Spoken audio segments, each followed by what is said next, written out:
Cybersecurity is full of myths, ones that makes us feel safer than we really are or stop people from entering the field. I'm Anita John, and welcome back to the InCyber Podcast. I'm joined by Callum and Warren. Welcome back. Hi, guys. So the first myth of the day is cybersecurity is just about hackers. Ooh, never.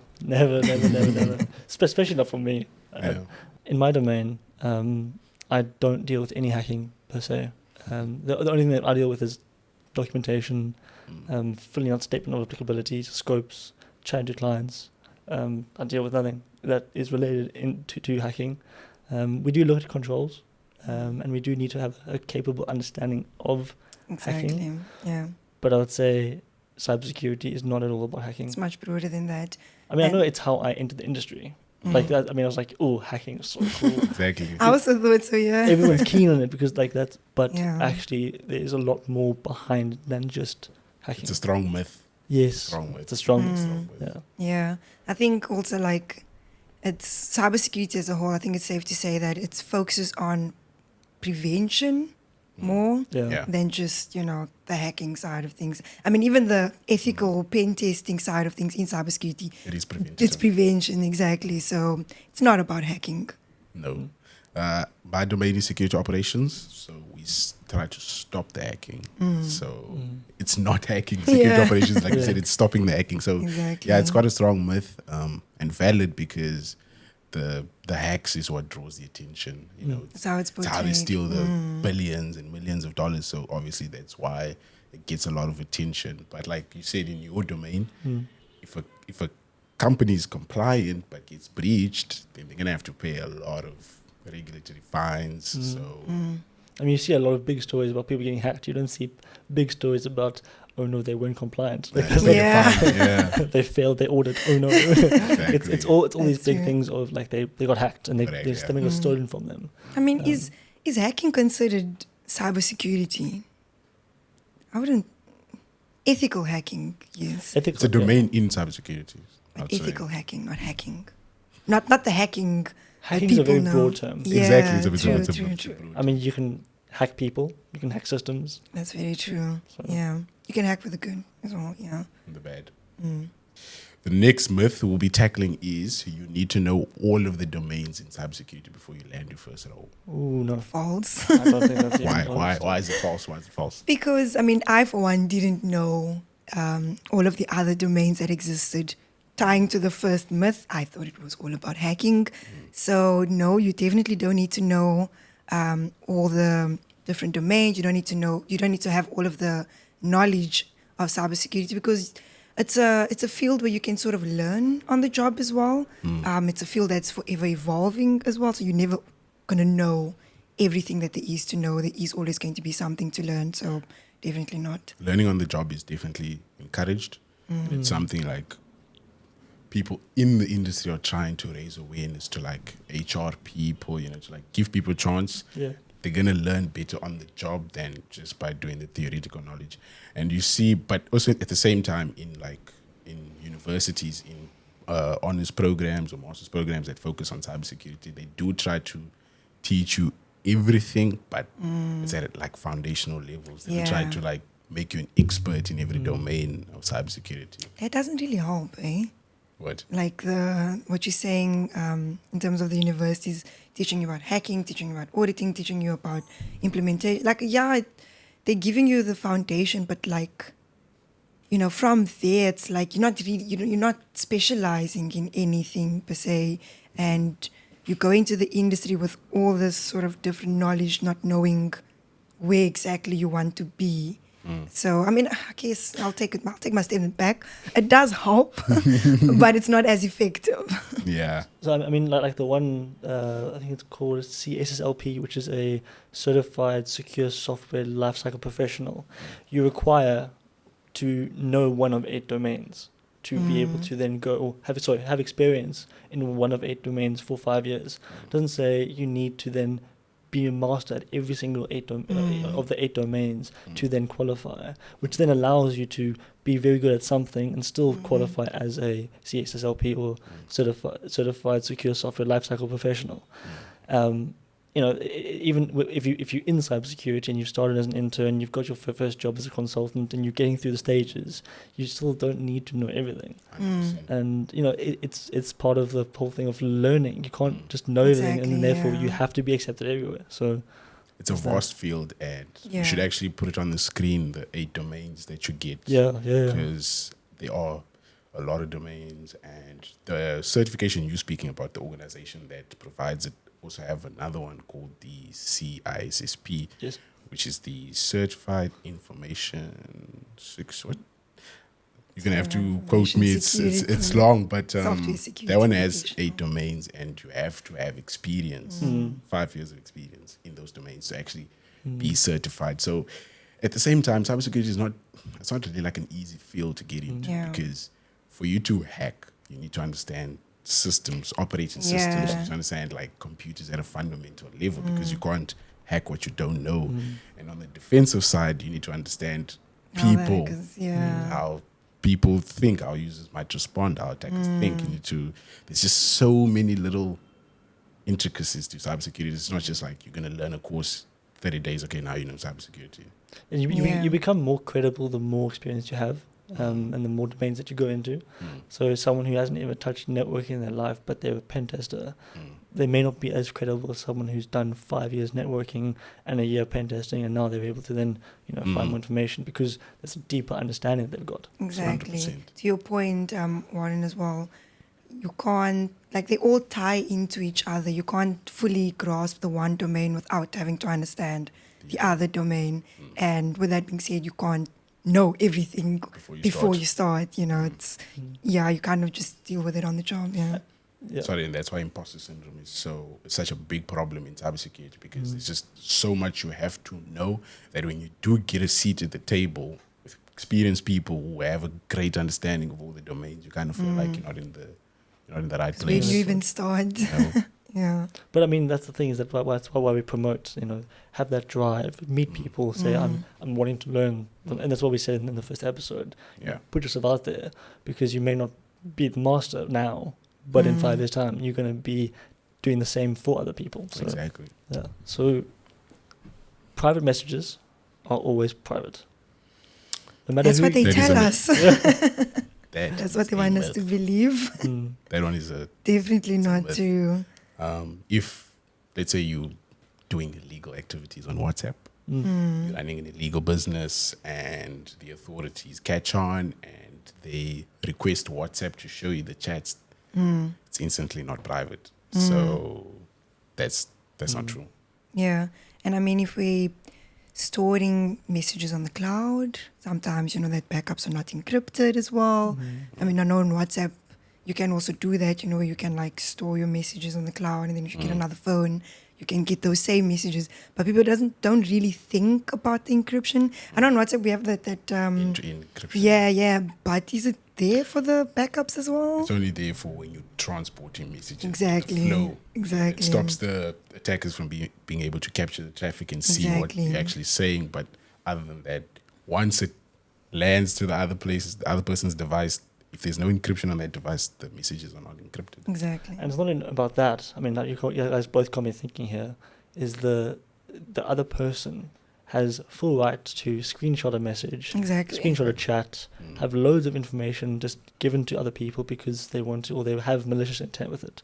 So there's also the human element that plays into it Yeah. as well, which is quite interesting. So So we're not promoting that go do your criminal activities elsewhere, but it is a myth that private messages stay private. Yeah, a lot of these apps also claim to be, encrypted, or claim that they have privacy, but they actually, later you find that there's vulnerabilities involved. So again, don't always believe What they say. what they say, because and there are many. always I mean, check. there's Telegram as well, which some companies also use for more secure conversations. Telegram is also the one place where you can find a lot of malicious Yeah, activities. that's also true. Yeah. Recently, they actually forced the owner to I think to reveal messages linked to some sort of criminal case. So I think the owner actually left France. We've tried to evade the authorities. So it's quite a big thing that the Jeepers. government is trying to get access to these social media platforms and have full control.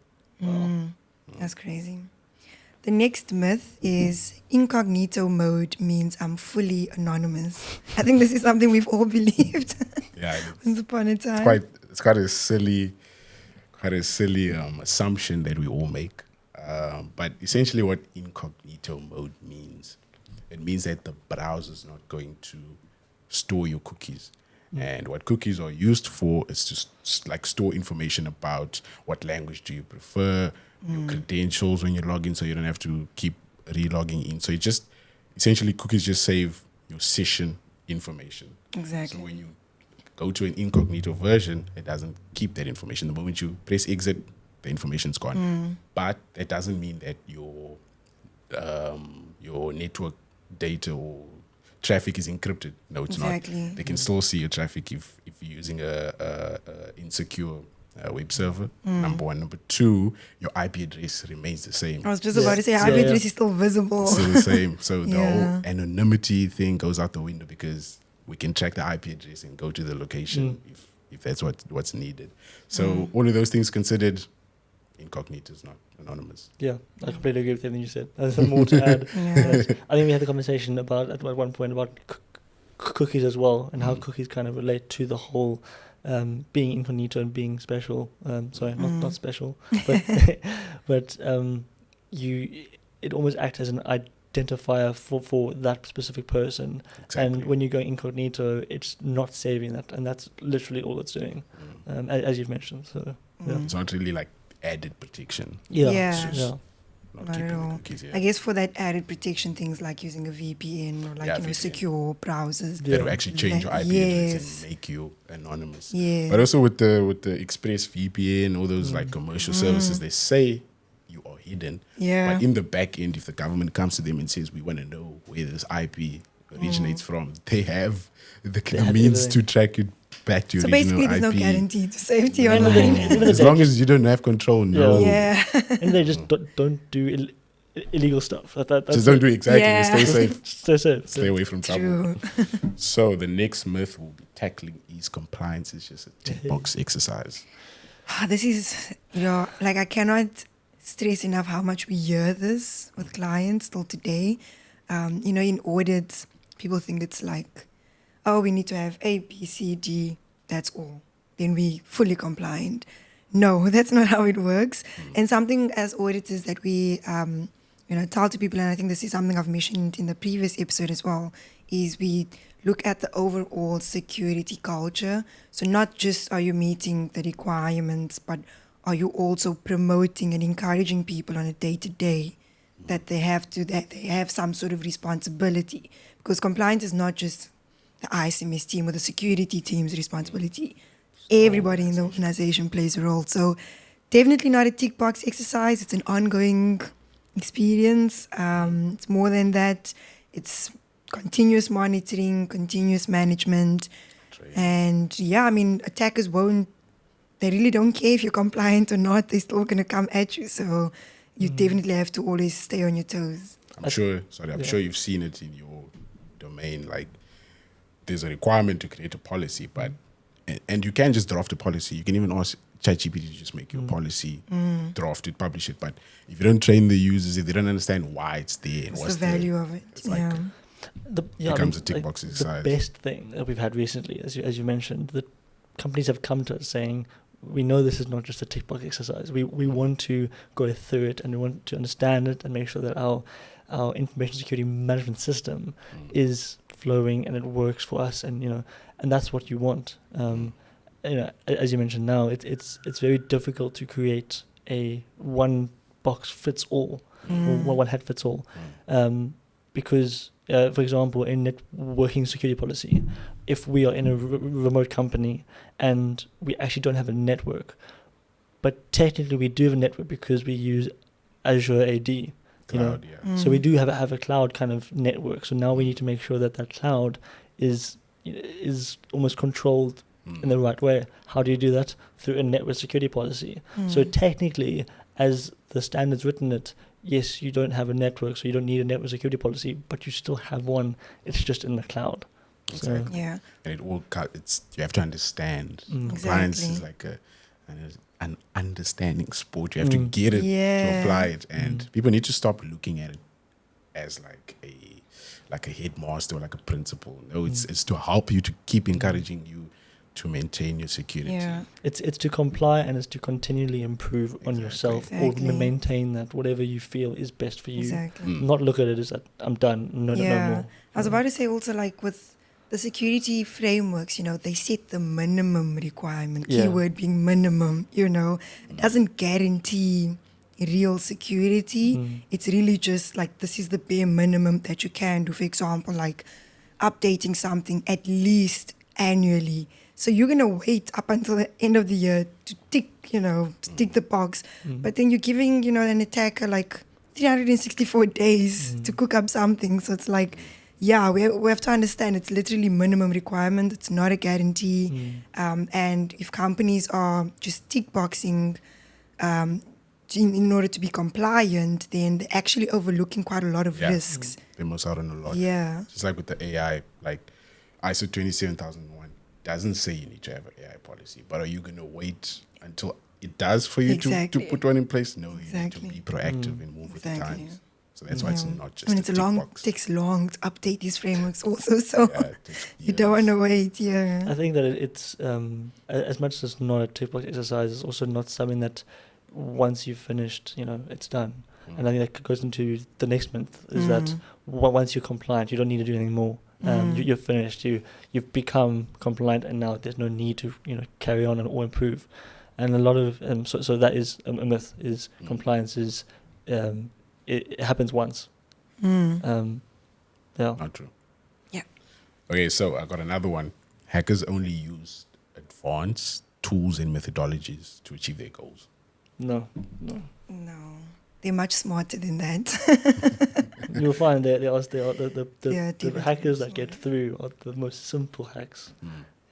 That is true, yeah. I mean, we spoke about in a previous episode, the human element in cybersecurity, and again, hackers will manipulate things like your psychological state. So definitely that's not a tool. It's really just behavior. So they can definitely use that. They can use your voice to hack you. Definitely not only tools. I think it's actually harder for them to use tools to try and hack, and it's way easier for them to just manipulate you. Exactly. Yeah. Because developers are building things securely. Exactly. Security's been around for years. So in terms of the technical aspect, we are ahead in that sense. But the way criminals get away with the big money is generally it's through simple stuff. Like I'll use the Uber hack that happened a few years ago as an example. The attacker, an 18-year-old, bought creds off the dark web, used those creds, saw that, okay, they are actively working, and those that user account actually had MFA, multi-factor authentication, enabled. But the way the attacker bypassed that was by sending in lots of requests, and then the user got fatigued. So the attack is called the MFA fatigue bomb. So the user just saw, okay, lots of pop-ups, got annoyed, accepted, so that they stop. And then the hacker was in. And once the hacker was in, they found a file, a simple file. They didn't have to run like some sort of fancy tool or anything. Just a file laying inside a folder without any sort of like password or protection. And that file led to like the keys to the kingdom. Like it had passwords that authenticated against the system that they use for authentication. So they had everything, all their backend systems. They didn't have access to the customer data though, luckily, but like they had access to Google's AWS, their Slack channels, their Google Suite, everything. And it's like they didn't use some sort of AI written, sophisticated way. No, Exactly. Just do that, you're in. It's the simplest hack. It's a simple, It's a simple hack. It's sending emails and trying to pretend you're something you're not, try and make it manipulative, pretend you're really at fault, or like you've got so much going on that you please help me. People will sometimes feel bad and then just say, oh, fine, sure. Exactly. And then they're in, In the wrong state, click a link and you're rich. Yeah. And you don't even need to like do anything crazy. So that's a myth. It's a myth, guys. And another one I've got is that public Wi-Fi is always secure if it has a password. No, definitely not. I mean, at work, they're always encouraging us not to use any public Wi-Fi. I think because it's shared access. There's shared risks. And just because you have a password in place, that doesn't mean it can stop anyone else that's also using that Wi-Fi to, intercept with your network and steal your data. Just because you have a password doesn't mean the Wi-Fi is actually encrypted. So anything you send and receive over that Wi-Fi network can be manipulated. So a password can only do so much.